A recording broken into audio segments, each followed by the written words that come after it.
political influence. The latest Tintoed Talk is going to tell us about exactly what it is and what it isn't, and the hope is that it's not mana. Of course, we have political influence in Imperator Rome, or had if you've given up that game, which quite a lot of people have. But political influence is in Imperator Rome. It replaced the really quite tragic mana system that game had. And personally, I don't consider it mana. Though that's because of my own personal definition of what mana in Grand Strategy games is, and it just doesn't qualify. Maybe I'll go into why I think that in another video or something. I don't know. But political influence. Let's see if it's manages to skirt the line between being fun and engaging and being mana, and which is not fun or engaging. But anyway, let's have a look. Happy Wednesday. It's Wednesday, innit, mate? It's Wednesday. Ryaki just bringing out the Somerset vibes. Politics and diplomacy at the core of EU, and today we're going to explore with you some of the new things coming with 1.4 on that front. Let's skip the fluff and dive straight into starting first with a new resource, political influence. Oh, I mean, what are you doing? Why? Okay, alright, okay. Maybe he's being facetious. He also knows that people called political influence mana in Imperator, despite it not being. So, alright. Seriously, though, as you've noticed, we've had a lot of places in the game we end up with insanely varied gold costs for various actions or weird usages of legitimacy or stability. It's creating balancing issues that were not present in EU4. PI is a new country currency ranging from 0 to 100. Okay, so you can't just have infinite amounts of it. It represents your ruler's accumulated political capital. This currency, if kept high, increases the base crown power by up to 20%. You gain it primarily through the total abilities of the ruler, and from the active abilities of members of your cabinet. This very much is Imperator vibes. This is how PI was gained in Imperator as well. There's also laws and privileges that impact how much you'll gain from it. So, this is a massive Ottoman buff. Because at the start of the game, and then probably China too, but no one plays there, so who cares? Massive Ottoman buff because they get like tons of cabinet members, like 5 or something, like really quite early, and it is impossible for most countries to catch up. Obviously, you get more when you become an empire, and you can get that as basically anyone, but they get cabinet members through their government reforms. They get it through just various things. Like, basically, if you have more cabinet members, this is probably going to make you gain PI faster. And if this is going to be the currency used for various things that used to cost legitimacy, which, in my opinion, changing things away from costing legitimacy is just an absolute win. It needs to be done because, like, yeah, you've added this whole new system of specializing your cities with the term that I forget the name of. Great, fantastic. Using legitimacy to specialize your cities? No, legitimacy is something that wants to be at 100 and stay at 100 permanently. It is such a huge money sink if it's not there.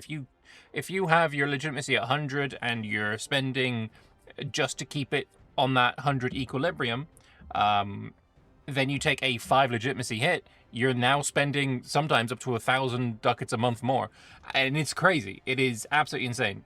So I don't like spending more on my legitimacy. But yeah, nah, this is okay. So for Egypt, we have the monthly change of 1 due to the ruler having stats, and then these guys having stats. Goes up because of your stability, your power projection. Okay, this is going to be useful for that then. And then, okay, primacy of nobility, lowering it. This is the one that gives you discipline. Banal lordship, I don't remember what that one does. I don't remember what the religious advisory council does either. Limited censorship is helping. Central Council helping. Favor the elites. Okay, so we're never going to do that. I mean, I don't really do that anyway. They're calling it ring mana. Christ on a bike. Okay. PI is spent primarily on estate-related actions, including instituting the new estate privileges. Oh, okay. I'm okay with that, actually.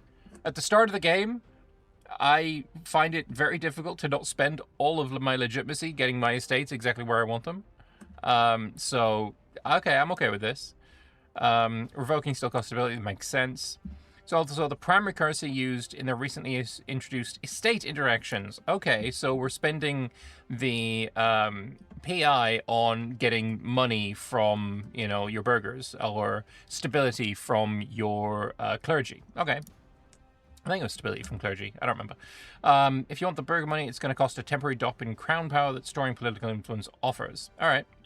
Spending influence on actions like these obviously has the opportunity cost too. It means you're not spending it on other things. Other things such as tolerating and accepting cultures is going to be a part of it. All right. Discriminating cultures, changing the primary culture, urban rights. That's the thing I was thinking of before. That is now going to be PI. Okay. I'm okay with that. I'm okay with that. Moving capital, appointing cabinet members, hiring courtiers in situation interactions, and applying political pressure in parliament. Spend 75 political power for 25 parliament support. Okay, I'm okay with this. All right. Before we move on to societal values, Trad versus Inno has changed. Fair enough. My thoughts on this. Is this mana? I guess I should probably talk about what my personal definition of mana is now, because it does seem important. It does seem like it is relevant here. Personally, I believe mana is when you have a currency that is stored and then spent, but more than that, the way it is generated is not consistent with what that currency is used for. The way that it is used is not relevant to the way it is generated as well, like both sides of that coin. For me, that makes EU4's mana, you know, your dip, your mail, your admin, that makes it mana because the way that it is generated, being from ruler and advisors, it's fine, but then the way it is spent, it varies wildly, right? Do you want to spend it on blowing up a wall and putting down rebellions and increasing your technology? Seems like it's all relatively fine, but then you got to choose between developing the infrastructure in your cities versus researching a new type of boat. And you can't do both because you don't have the points for both, but that kind of disconnect, that's why I think that's mana. Does that mean that this is mana? The way it's generated is because of your ruler and your cabinet members. This seems fine when it comes to a political influence currency, right? The way it's generated makes sense for the way that it is, for the type of currency it is. The way it's spent, these things, do I think it makes sense for these things to be spent? Are they in conflict with one another? Do I think that my ruler saying this culture needs to be put down is on the same, like, if I do that, am I then going to be incapable of hiring new courtiers? And in that, it falls into the mana category. It does fall into the mana category. There should be no reason why my king is unable to do both toleration of a new culture and hiring a courtier at the same time, or appointing a cabinet. Can't appoint a new cabinet member. I'm too busy being a dick. It doesn't. Those two things don't feel like they should be a part of the same currency, you know? So in that, I do think this is in fact a mana. This is in fact a mana, and this is going to annoy several several people, like several dozens of people. Does it bother me? It doesn't bother me as much as mana in EU4 does. Although, again, I haven't played this yet. I haven't played 1.4. I'm not a part of the early access crowds, you know, the beta testers. I'm not there. So I haven't played with it. So I don't know how much this is going to bother me. Right now, what bothers me is various things costing legitimacy. These things costing legitimacy bothers me. Taking that away from legitimacy and putting it in here, is that going to bother me less? My initial thought is yes, it is going to bother me less. Does that mean it's going to improve the game? I hope so. I hope so. I think there is a danger that EU5 went a little too far in the terms of granular kind of bringing it away from a game and more into the realms of just various handles that you can turn and twist and watch the outcome, right? I think there's a little bit of a danger of it becoming a little too much like Mayo and Texas, and then it needs to be more gamified for wider success with the target audience, let's say. Is this going to help with that? Maybe. Maybe it is. Maybe it is. I don't know. We'll find out. But anyway, let us go on to societal values. So, as I said before, traditionalist versus innovative, it has changed. Instead of tweaking how efficiently you spend stability, the axis now affects stability, investment, and policy change costs directly, leaning traditionalists towards cheaper policy shifts and innovators towards faster institution adoption. All right, if that removes the high inno means high literacy growth and higher tech speed, then that's probably a good thing. Free subjects now boost pop goods demand instead of speeding up devastation recovery, giving the value a more viable economic footprint. All right. Mercantilism now raises your max tariff and trade subvention ceilings. This is a thing? Okay, I've never even heard of this word. Letting mercantilist states lean harder into protectionism, while free trade grants straight trade income bonus. Okay, I like free trade. Quantity now provides a substantial levy size boost in place of old frontage modifier. This is really good because this is an incredibly OP modifier, and quantity is quite difficult to achieve anyway. If they add more things that push me quantity, and then yeah, this is fine. It's like it's the issue was that levies were just useless after age 2. But their recent changes to levies may make them more viable. Making the more troops side of the axis actually deliver more troops. Makes sense. Absolutism versus liberalism now grants increased monthly PI on both ends, rewarding commitment to either extreme. Rewarding commitment to either extreme, this is common across every societal value. Value parliament agendas now cost stability when enacted rather than government power or prestige. Steering your nation's values is now a matter of political stability, unifying the cost across all these agendas. All right. Estate private armies. The nobles and Cossacks have new privileges that allow them to maintain their own private armies, regiments that belong to the estate rather than the crown. That is very interesting. Okay. Size of each private army scales with the estate's population, and its composition reflects the estate's martial traditions, favouring heavy cavalry for nobles and light cavalry for Cossacks. These regiments can be pressed into royal service, giving the monarch a temporary boost to their military strength at the cost of legitimacy. I like that. That's really cool. Big fan, big fan.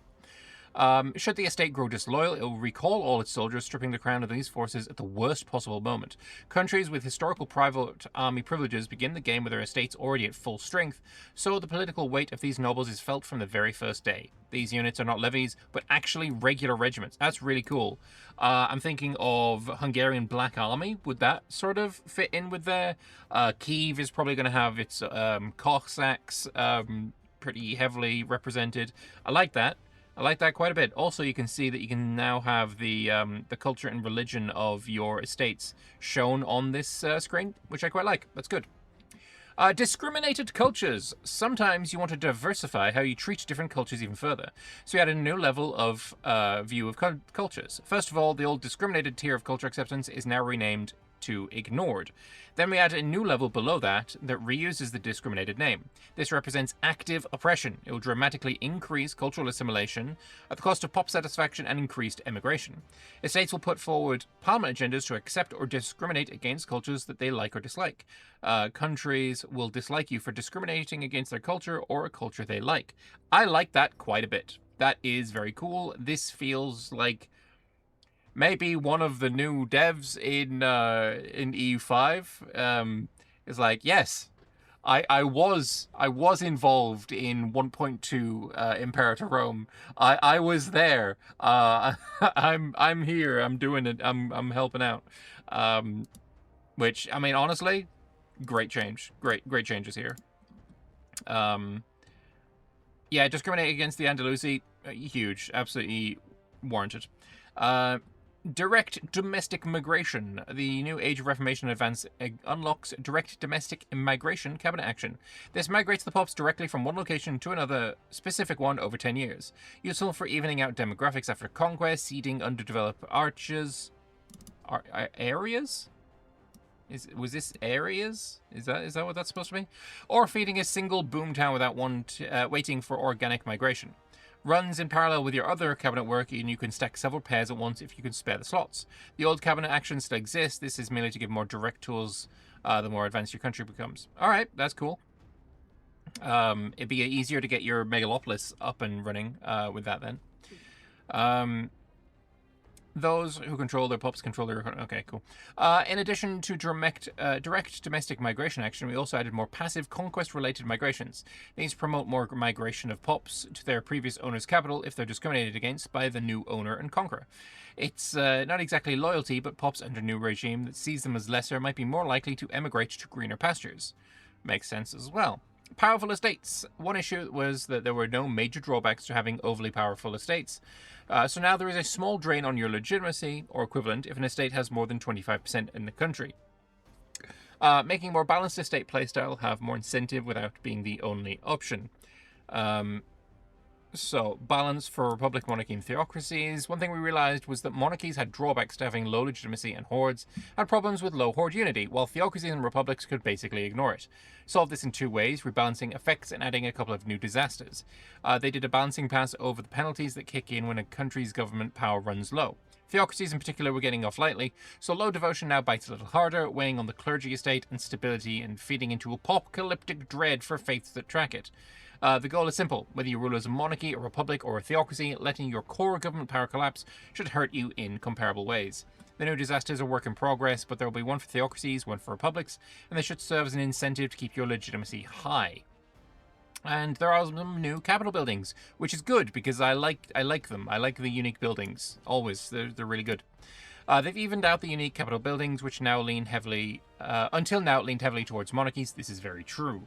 Theocracies, steppe hordes, and tribes each get their own capital flavor building: the Sacred Council, Khan's Ordu, and the Chieftain's Hall. Republics gain a second one in the Patrician Hall, and theocracies pick up the Temple Militia for capital recruitment, except for military orders, which already have their order headquarters. They also reworked the Royal Garden so it grants Diplo capacity and a touch of cultural influence rather than minting diplomats directly, so it no longer doubles up with the diplomatic corps cabinet action. Alright. We have estate and pop power. They've changed how power is generated by your population. Previously, the weight of each pop was tied to the estate it belongs to, which meant the same kind of person counted very differently depending on the estate. For example, a noble in the dhimmi or tribal estate contributed almost nothing politically. Now, political weight is an intrinsic property of the pop type itself, so a noble pulls the same political weight no matter which estate they fit in, and an estate's overall influence reflects the actual composition of nobles, burghers, peasants, and so on.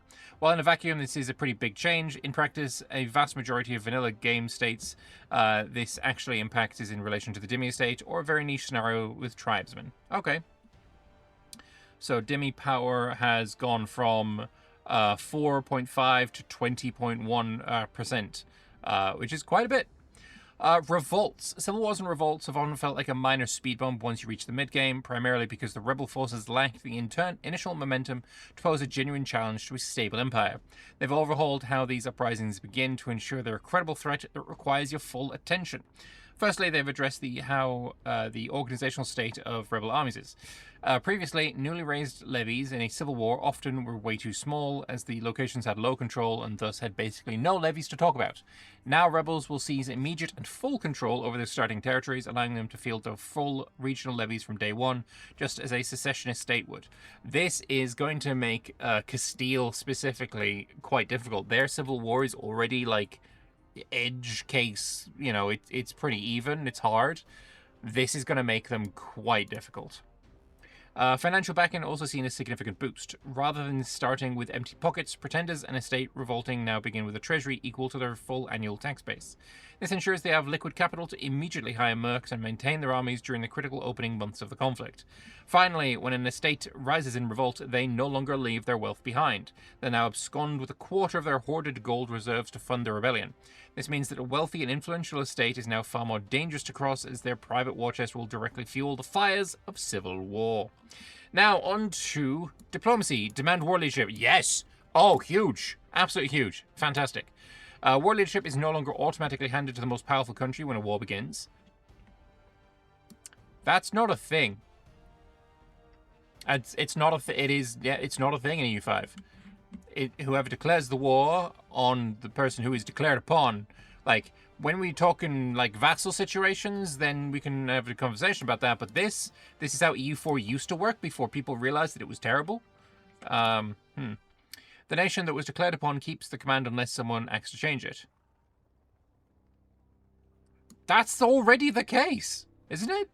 Am I going crazy? Anyway, war leader can now offer war leadership to a stronger country not yet in the conflict, enticing them to join by granting them command from the moment they enter. Powerful war participants who are not in command can instead demand the war leadership from a weaker leader on their side, compensating them with favors and trust, though a refusal will sour relations. Both actions are available from the diplomacy screen, and a shortcut button appears directly on the war panel when you're at war you do not lead. That's cool. I like that.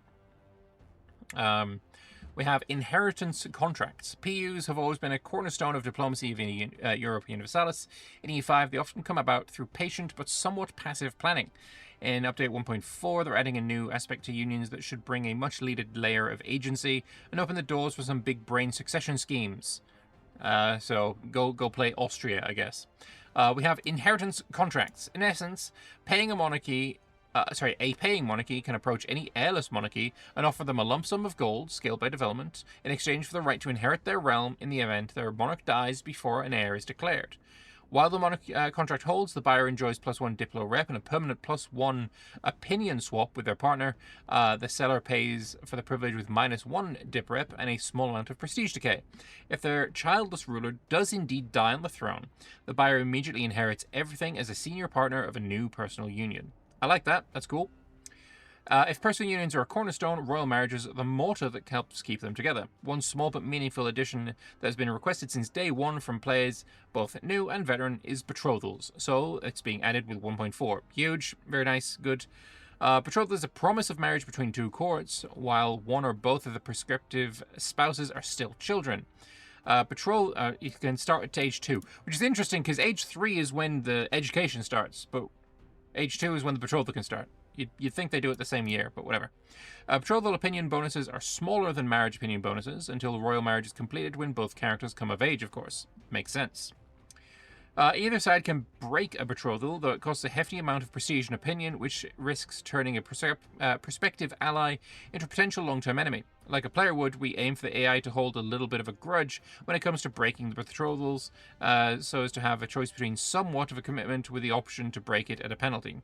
In the case of the betrothed dies before the wedding, the betrothal will dissolve with no diplo penalty, though if it still fires on its own on-action, so flavor events can react accordingly. If you want to get a free of betrothal without having to break it with a penalty, maybe hunting accidents can be your friend. Don't try and make hunting accidents good. No. Hegemonies no longer punish you for success. The antagonism penalty is now a flat plus 10% instead of stacking to as much as 100% for holding all 5. On top of that, each hegemony now grants +1 Diplo rep, so dominance finally reads as the prestige it's meant to be, rather than a reason to hold yourself back. So, other changes to diplomacy in 1.4. Removed trust equilibrium target they added for 1.3 as it bloated save games too much while not adding much to gameplay. They lowered the base annexation cost from 200 to 50. So vassal gameplay is back on the menu. All right. Diplo cap raised from 1 to 3. Regen rate is unchanged, so pacing is the same. Okay. Low opinion targets no longer hide Diplo actions. 4 actions that required positive opinion now stay available as long shots down to -50. Fixed Diplo reputation by being double counted in acceptance deals. Turning on diplomacy automation. I don't care. I don't care. Diplomacy automation is bad. It no longer hands the AI a blank check. Previously, it could run almost as any diplomatic action on your behalf, including things you'd never want done automatically, which is all diplomacy. High-stakes actions are now off-limits to automation entirely. The game will never change your ruler, convert your primary culture, change your religion. That is insane that it used to do this. Holy, nah. Absolutely never. If you do this, turn it off anyway. Just turn it all off. Simple Diplo actions are simply too important to handle automation. We know. Don't ever automate your Diplo. I don't care. Sending gifts is now opt-in. It spends your gold, so it's switched off by default. That's also an automation thing. Royal Marriage automation, remaining automation options. Fuck it, automation, honestly. The only thing you could automate... Alright, here's my top tip. If you are going to automate anything in EU5, it is trade, it is the appointment of generals, and... End of list? Yeah, end of list. Game now remembers who started each of the ongoing actions. Anything you begin by hand is marked as yours and left completely alone by automation. Again, more automation crap. Other countries constantly ask to move armies to draw food through your land. Handing over every one of these requests by hand is tedious, so you can now let automation answer them for you. All right. Well, I mean, okay. The list has been expanded. You let the AI do that. Yeah. That's fine. Maybe that's fine. When you let automation improve relations for you, you can choose the targets entirely on its own, often courting countries you don't care about. You can now hand automation a shortlist. I mean, all right. The list is expanding. The list is expanding. You know. How many countries would accept this number? Used to read 0 when you had no diplomats to spare, which is exactly when you most want to plan your next move. That count now reflects who would actually accept whatever your diplomatic situation. Good. That's good. Diplo actions used to vanish from this entirely when something temporary is in the way, being a war, low opinion, or simply having no diplomats free, leaving you guessing what was even possible. And now that's not the case. That's good. Some hard rejections were expressed internally as huge penalty numbers, so a tooltip now could show a jarring line like at war -1,000 and a nonsensical grand total. Hard blockers now read as a plain will never accept line. I don't really care about that. Anyway, next week there is going to be a first look for the first implementation of a new content feature. It's not mission trees, making a return from past EU games. Decisions menu. I'm going to guess it's the decisions menu. Because I think the decisions menus in EU4 are pretty fucking great. Also, this does read like Austrian content. Empty room. It's probably not the image you want to push out there, I'm not going to lie. But yeah, I think this is going to be decisions. Until next time. Right, let us see if there are any dev responses that we can go and glean some information from. Alright, let's see. Hey, Lemon Cake. Shouldn't bribing the state grant political influence instead of costing it? Bribing still costs gold because it's more of a transfer than cost, so no PI involved there. Okay. Pay 25 PI and 10 common estate satisfaction for 20 stability, or pay 75 PI and 20 estate satisfaction of all estates for 25 parliament support. I wonder which one will be used off cooldown, which one will lead to restarting the campaign if clicked on by accident. Yeah, numbers are subject to change. I didn't look at the individual numbers because of that exact reason. Did I see tariffs and subventions mentioned? Yeah, I was going to say, that's not a thing that I know what the fuck is. So I guess that is something new as well. So tariffs coming to 1.4. It looks like it is a guarantee, or not a guarantee. It is a thing. Habibi, I don't think it was intended to be revealed in the Tinto talk, but yes, tariffs are coming to EU5 1.4. The numbers are still the same. Balancing numbers is not relevant. Right? Well, it is relevant, but I'm going to let other people talk about balancing numbers. Seeing that the existing laws become more important, now also having impact on PI, do you plan to expand on the number of existing laws in the future? Yeah, more laws are going to be a thing. They can give content and nation flavor with it. All right, cool. That is that. Right. Overall thoughts.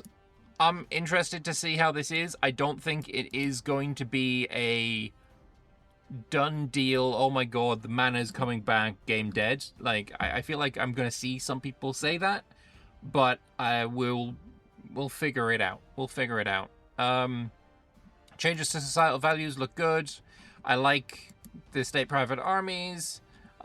Discriminated cultures is good. That's good. Honestly, everything is looking kind of alright. I don't think there's anything in here that I'm like, nah, that's a bad thing to add to the game. Yeah.